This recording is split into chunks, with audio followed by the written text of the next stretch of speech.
අද දවසේ දෙවි පියාණන් වහන්සේට අපි තුතිවන්ත වෙමු. මෙලෙස එතුමන් නමදින්නට අපට දුන්නා වූ අලංකාර ඉඩ ප්‍රස්තාව ගැන. අපි වෙනුවෙන් දිවි පුදා පවින් අප මුදවා උන්වහන්සේ අපට දී ඇති අනන්ත අප්‍රමාණ ආශිර්වාද ගැන අපි තුති කරමු. වටපිටාවේ විවිධ බාධක ප්‍රශ්න අභියෝග ජීවිතයේ පැමිණියත් සමිඳුන් සමග මේ සියල්ල ජයගත හැකි බව අවබෝධ කර ගනිමින් තිරේ දිස්වන ගීතිකාව ගායනා කරමින් අපි දේව මෙහෙය ආරම්භ කරමු.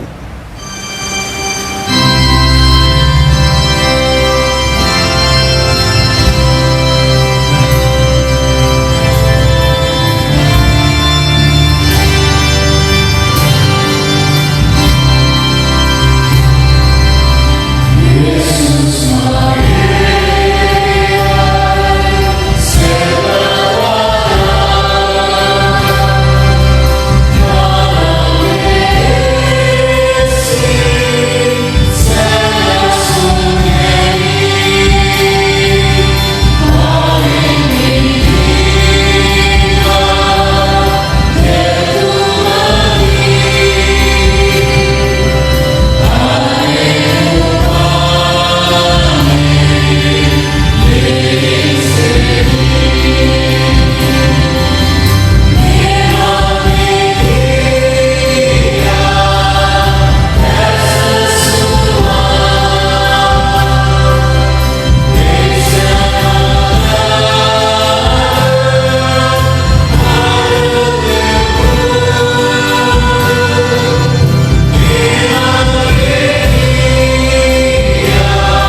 අපි යාඥා කරමු. දයාවෙන් පූර්ණ වුණා වූ ධර්මිෂ්ඨ දෙවි රජඳුනි, අපි ඔබ වහන්සේගේ පාද පාමුල මහත්සේ තුතිවන්ත වෙනවා. මෙලෙස එකතුව ඔබ වහන්සේව නමදින්නට අපට දුන්නා වූ ඉඩ ප්‍රස්තාව ගැන.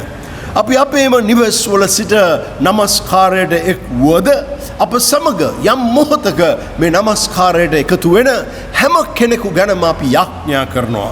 හැම පවුලක් ගැනම අපි ඔබ වහන්සේට යාඥා කරනවා. දෙවි රජඳුනි, ඔබ වහන්සේගේ කරුණාව දයාව දකිමින් ඇදහිල්ලේ මඟ තුල සවිමත්ව යන්නට ඔබ වහන්සේගේ දරුවන්ට පිහිට වෙන්න මේ මුළු දේව මෙහෙය බාරයි ඔබ වහන්සේගේ දිව්‍ය දෑතට යේසුස් වහන්සේගේ උතුම් නාමය නිසාමය. ආමෙන්. Amen.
අපි යාඥා කරමු. දයාවෙන් පූර්ණ වුණා වූ ධර්මිෂ්ඨ දෙවි රජදුනි, අපි ඔබ වහන්සේගේ පාද පාමුල තුතිවන්ත වෙනවා. මෙලෙස අපට එකතුව ඔබ වහන්සේව නමදින්නට දුන්නා වූ ප්‍රස්තාව ගැන. දෙවි හිමියනි, අද දවසේ යම් ආකාරයකින් අප සමග නමස්කාරයට එකතු වෙන්නට නොහැකි කෙනෙක් සිටියොත් අපි ඒ හැම කෙනෙක් ගැනම යාඥා කරනවා. යමෙක් අසනීපෙන් පසු වෙනවා නම්, නිරෝධානයට ලක්ව සිටිනවා නම් අපි ඒ හැම කෙනෙක් ගැනද යාඥා කරනවා. සභා පවුලේ ආරෝග්‍ය ශාලාවේ සිටින ක්‍රිස්ටලියනගේ සහෝදරයා ගැනත් අපි ඔබ වහන්සේට යාඥා කරනවා. දෙවි රාජෙඳුනි, ඔබ වහන්සේගේ කරුණාව, දයාව, සුවය, සැනසීම ජීවිතවල අත්දකින්න පිණිස ඇදහිල්ලේ මග ඔබ වහන්සේට ලන්ව කැපව ගමන් කරන්නට හැම කෙනෙකුටම පිහිට වෙන්න.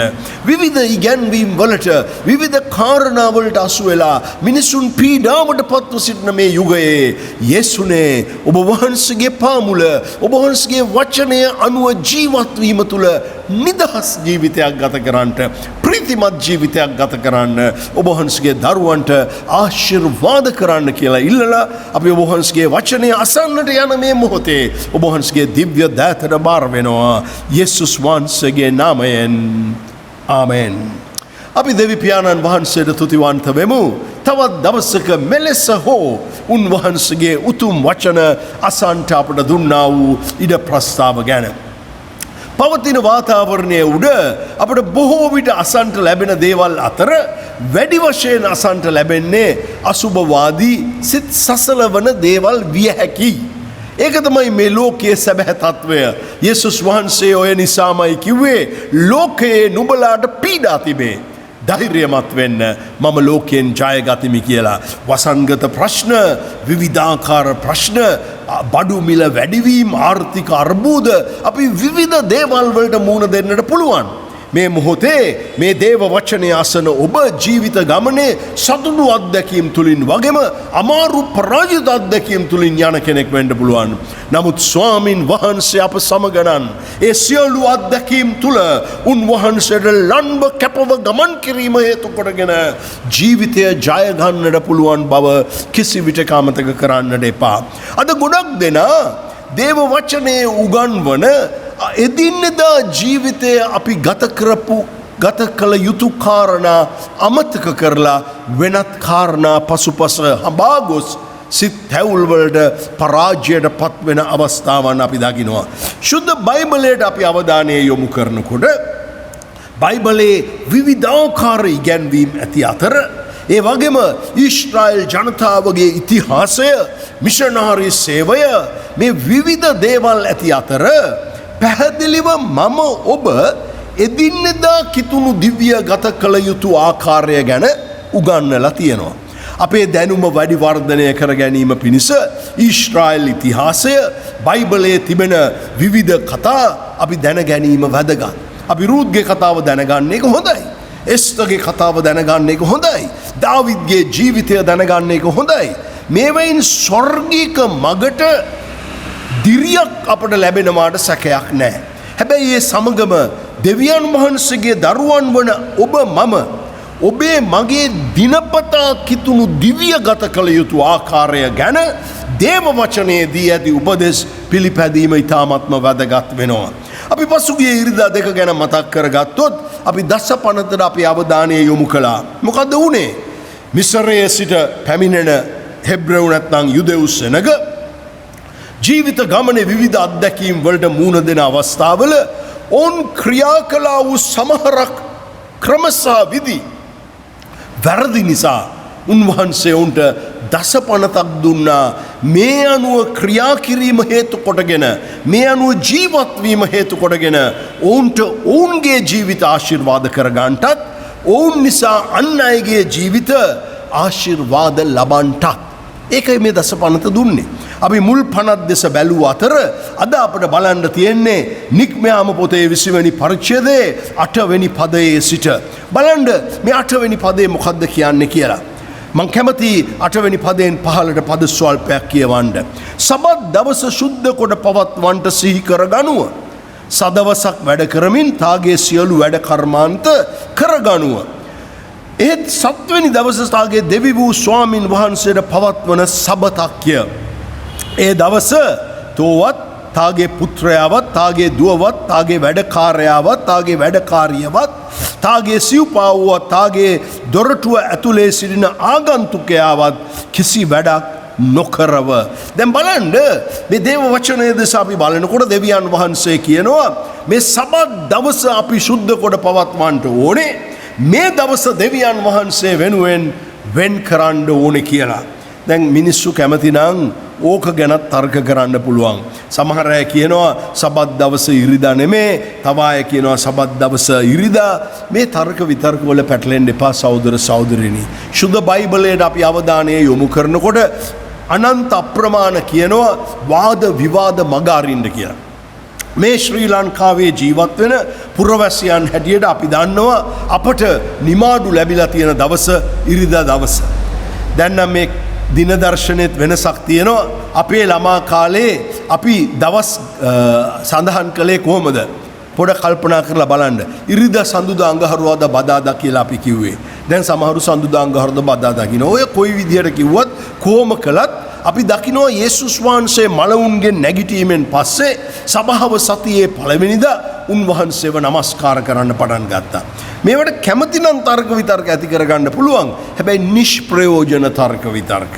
මේ ගැලවීමේ මගට ප්‍රයෝජනයක් වෙන දේවල් නෙමේ. උන්වහන්සේ සබත් දවස කියලා කිව්වහම උන්වහන්සේ කියන්නේ උන්වහන්සේ වෙනුවෙන් දවසක් වෙන් කරලා තියන.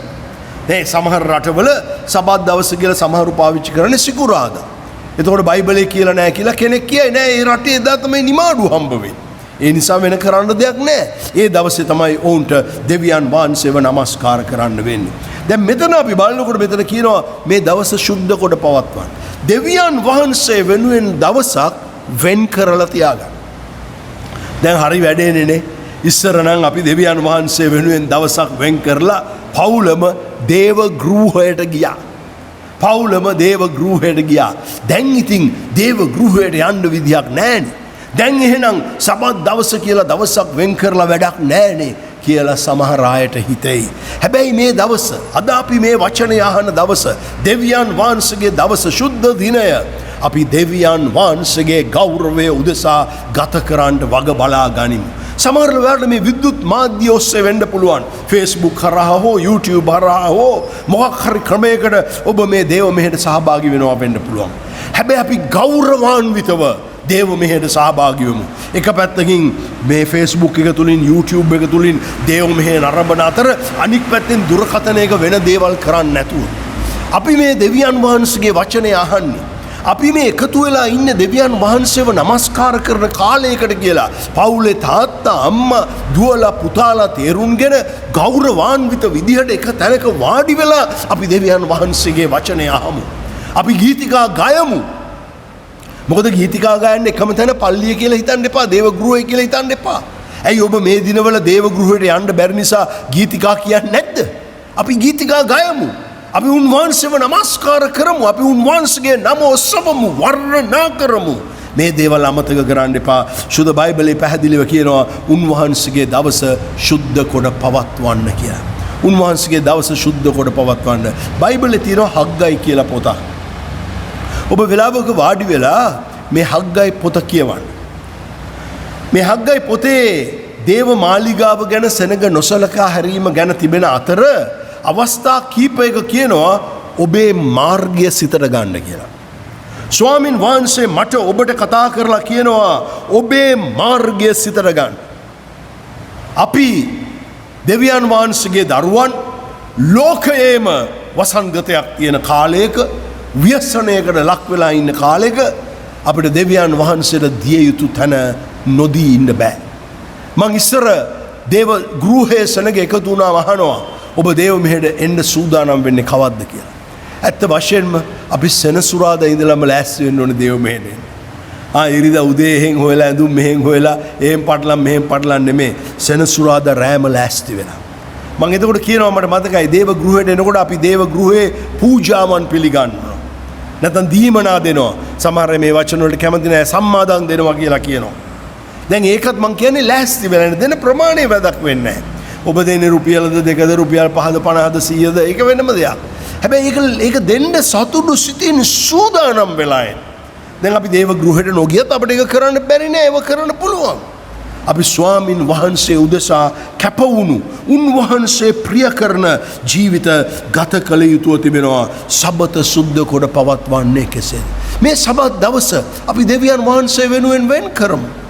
අපි ගෙදර පවුලේ අය එක්ව දෙවියන් වහන්සේව නමස්කාර කරන අතර දෙවියන් වහන්සේට ප්‍රිය ලෙස කතා කරමු, හැසිරෙමු, ක්‍රියා කරමු. උන්වහන්සේට හිමි ප්‍රශංසාව පවුලක් ලෙස අපි එක්ව දෙමු. අපි ගෙදරන ඉන්නේ. ඇයි මේ වෙනකොට ඇඳිරි නීතිය යන්න බෑනේ එහෙම. පල්ලියටත් යන්න බෑ. එහෙමනම් අපි පවුලේ අය එකතු වෙලා කතා කරමු දෙවියන් වහන්සේ අපේ ජීවිතවල කළ යහපත්කම් ගැන. අපි පවුල එක එක්කෙනාගෙන් අහමු ඔබ සැබවින්ම පසුතැවිලා ඔබේ හදවතට යේසුස් වහන්සේව පිළිගත්තද? සදාකාල ජීවනය ඔබට ස්ථිරද? මේ සබත් දවස සුද්ධ කොට පවත්වන පිණිස ආත්මික කාරණා කතා කරන්න අපි යොමු වෙමු. අපි ඊයේ කොරෝනා වලින් කීයක් මැරුණාද? එන්නත් කීයක් ගහලාද? එක්කෝ එක පැත්තකට බනින අනික් පැත්ත අගය කරන ඒ වගේ වැඩ පැත්තකට දාමු. ස්වාමින් වහන්සේගේ දවස ස්වාමින් වහන්සේගේ වචනය කතා කරන පිණිස අපි වෙන් කරමු. දෙවියන් වහන්සේට ප්‍රිය උපදවන දරුවන් ලෙස අපි හැසිරෙමු, අපි ක්‍රියා කරමු. හැබැයි අද විතරක් නෙමෙයි. සබත් දවසේ විතරක් නෙමෙයි, ඉරිදා දවසේ විතරක් නෙමෙයි. දේව දරුවන් ලෙස මම නිතර කියනවා වගේ, මීට ඉස්සෙල්ලත් කියලා තියෙනවා වගේ මම අදත් කියන්න කැමතියි. ගීතාවලිය 1 සහ ගීතාවලිය 15 ඒ ගීතිකාවන් කියවන්න. මේ ගීතිකාවන් වල ගීතිකා කරු කියනවා දෙවියන් වහන්සේ ප්‍රිය කරන පුද්ගලයෝ මොන වගේද කියලා. අපිට අර විවේචනය කරන්න, මෙයා විවේචනය කරන්න, මෙයා හෙලා දකින්න ලේසි. ඒක කරනකොටම පාඩමක් කියනවා අපි දෙවියන් වහන්සේගේ දරුවෝ ලෙස හැසිරෙන්නේ නැහැ, දෙවියන් වහන්සේගේ දරුවෝ ලෙස ක්‍රියා කරන්නේ නැහැ කියලා. අපි දෙවියන් වහන්සේගේ දරුවන් ලෙස හැසිරෙමු. අපි දෙවියන් වහන්සේගේ දරුවන් ලෙස ක්‍රියා කරමු. අන් අය අපට විරුද්ධව ක්‍රියා කළද සමිඳුන්ගේ වචනේ ඇති කරුණු කාරණාවන් අපි අපේ ජීවිතේ පිළිපදිමු. එතකොට කුමක්ද වෙන්නේ? එතකොට දේව වචනය අනුව ජීවත් වීමේ ආශිර්වාද අපි අපේ ජීවිතේ භුක්ති විඳින්න යනවා. ආශිර්වාද වලට කිතුණු හරි කැමතියි. සඵල වෙන්න බොහෝ දෙනා හරි කැමතියි. මාර්ගය දේව වචනය කියලා තියෙනවා. මේක මතක තියාගන්න. මාර්ගය මේ වචනය අනුව මම ජීවත් වෙන එක. මේ වචනය ගැන අපි පරිස්සම් වෙන්න ඕනේ. බොහෝ විට බොහෝ දෙනා වචනය විකෘති කරමින්, මිනිසුන් බය කරමින්, දෙවියන් වහන්සේගේ වචනේ කියලා තියෙන දේවල් tamunට ඕනේ විදිහට අර්ථ දක්වමින් ක්‍රියා කරනවා. ඒක බලන්න එහෙමමද කියලා. කියවන්න දේ වචනේ. යේසුස් වහන්සේ අපිට ප්‍රේම කළා. උන්වහන්සේගේ ප්‍රේමය පිළි නොගන්න අය සදාකාල නිරයට යනවා. ඒක කරන්න දෙයක් නැහැ. පසුතැවිලා උන්වහන්සේ අදාහ ගන්න නැති අය නිරය භුක්ති විඳින්න යනවා. හැබැයි පසුතැවිලා යේසුස් වහන්සේව හදවතට පිළිගන්න අය සදාතනික ජීවනය උරුම කරගන්න යනවා. මේ සබත් දවස සුද්ධ කොට පවත්වන්න කියලා කිව්වහම දේව දරුවන් හැටියට අපිට සතියේ එක දවසක් විතරක් සුද්ධ කොට පවත්වලා ඉන්න බෑ. අපි සබත් දවසේ ජීවත් වෙනවා වගේම ජීවිතය අනික් දවස්වල අපි රැකියා කරන තැන, පාසලේ, ගමේ අසල්වැසියන් සමග මිත්‍රයන් මුණ ගැසුණු විට අපි කිතුණුවන් ලෙස කතා කළ යුතුව තියෙනවා, ක්‍රියා කළ යුතුව තිබෙනවා. ඒ විතරක් නෙමේ ජීවිත ගමනේ අපි දෙවි පියාණන් වහන්සේට දිය යුතු මහිමය, ප්‍රශංසාව අපි කළ යුතුව තිබෙනවා. ඒ විතරක් නෙමේ සබත් දවස සුද්ධ කොට පවත්වන අපි සැබෑ අවශ්‍යතාවය නැති අය ගැන සැලකිලිමත් විය යුතුව තිබෙනවා. සමහරවිට ඔබට පුළුවන් වෙයි සබත් දවසේ යහපත්කමක් කරන්න. සැබෑ අවශ්‍යතාවයක් ඇති පවුලකට ආහාර වේලක් දෙන්න. සැබෑ අවශ්‍යතාවයක් ඇති පවුලක දරුවෙක් වෙනුවෙන් යමක් කරන්න. සැබෑ අවශ්‍යතාවයක් ඇති කෙනෙකුට බෙහෙත් ටිකක් අරන් දෙන්න. මේ යහපත්කම් දෙවියන් වහන්සේගේ දවසේ කරන්නට අපි වග බලා ගනිමු. දෙවි පියාණන් වහන්සේට ලන් වෙමු. දේව නියෝග අපේ ජීවිතයේ අවංකව පිළිපදිමු. වචනයට කීකරුව ජීවත් වෙන්නා වූ පුද්ගලයන් හැටියට ජීවිතේ දෙවියන් වහන්සේගේ දිව්‍යමය වූ ආශිර්වාද අත්දකිමින් අපි අපිට ආශිර්වාදයක් වෙමින් එතනින් නොනැවති අපි අන් අයට ආශිර්වාදයක් වෙමින් ක්‍රිස්තුස් වහන්සේගේ ප්‍රේමයේ බලය අන් අයට පෙන්වමින් උන්වහන්සේගේ ප්‍රේමය අප තුලින් අත්දකින්නට සලස්වමින් කැපවුණු කිතුණු දිවි ගත කරමු. එලෙස කරන්නට ජීවමාන දෙවි සමිදානෝ අප සැමට පිහිටවන සෙක්වා අපි යාඥා කරමු. දයාවේ රජදුනි ධර්මිෂ්ඨ දෙවිඳුනි, අපි ඔබ වහන්සේගේ වචන අනුව ජීවත් වෙන විට අපි ජයග්‍රාහී කිතුණු ජීවිත ගත කරන්න යනවා. පරාජය පහවි, බය සැක දුරු වී, ප්‍රේමයෙන් පූර්ණ වී, ඇදහිල්ල කර්ණ කොටගෙන සියල්ලෙන් මිදී, ඇබ්බැහිවීම් වලින් මිදී අලුත් ජීවිත ගත කරමින් අපි ජයග්‍රාහී පුද්ගලයන් වෙන්නට යනවා. එලෙස වෙන්නට දෙවිස් සමිඳුනි ඔබ වහන්සේගේ වචන අසන හැම දරුවෙක්ටම ආශිර්වාද කරන්න. යේසුස් වහන්සේගේ නාමයෙන් ආමෙන්.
යාඥා කරමු. දැන් අපගේ ස්වාමී වූ යේසුස් ක්‍රිස්තුස් වහන්සේගේ කරුණාවද, පිය වූ දෙවියන් වහන්සේගේ ප්‍රේමයද, ශුද්ධාත්මයන්න් වහන්සේගේ සහභාගීකමද අපි එකිනෙකා සමග සදා කාලයටම පවතිවා. ආමෙන්.